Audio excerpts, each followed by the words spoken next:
own conceptions of time and notes that the linear mind looks for cause and effect, while the Indian mind seeks to comprehend relationships. The emphasis is on achieving balance within yourself, your family, your community, broader communities, the environment, not endlessly hurtling away from the past towards some future progress.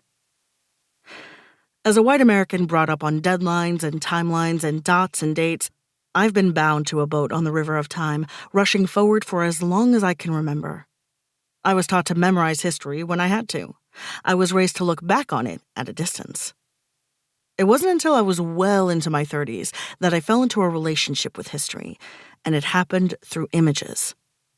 I began searching historical archives for photographs and objects and artifacts I could collage into my art, and they called me in. I found myself wanting to know more about who the people in the portraits were. I wanted to know their stories. It made me wish that I could have explored history more visually when I was younger. A history textbook is so impersonal. The type, the layout, the tone. Its design intentionally makes the subject feel distant. I love visual storytelling because the opposite is true.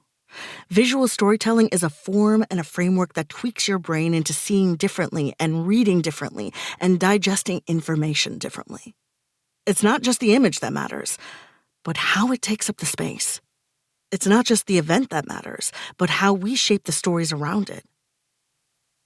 This book is nothing like the history textbooks I grew up with. It's visual, it's handwritten, it jumps around in time. It's an attempt at a new way of seeing history, placing movements and events and people from across time in conversation with one another in a way that I hope offers some insight into who we are as a country and who we have the power to become.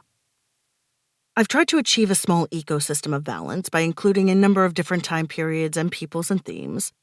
It's wildly incomplete, the beginning of a beginning, but that's the point.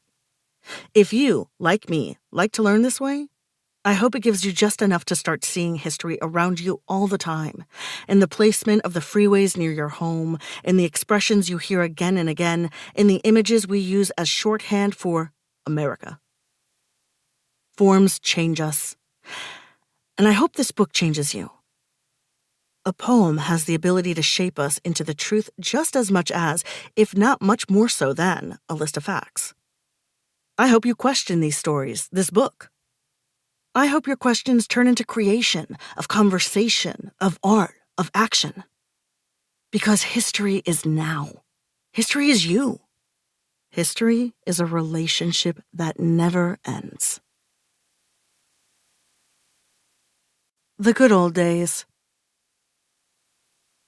The very ink with which all history is written is merely fluid prejudice.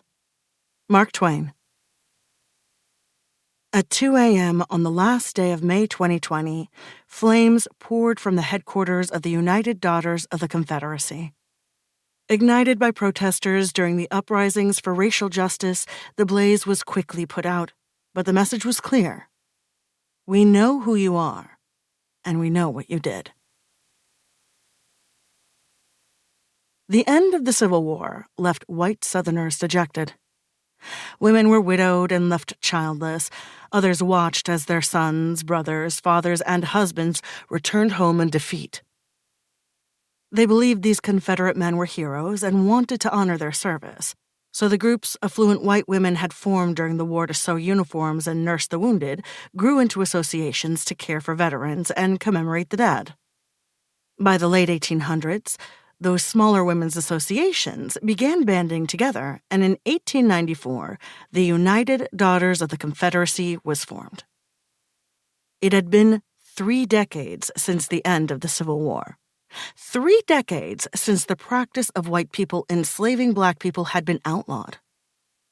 In that time, during a period known as Reconstruction, black people had fought for and won significant gains: U.S. citizenship, due process and equal protection under federal law, the right for black men to vote, seats in local and national legislatures.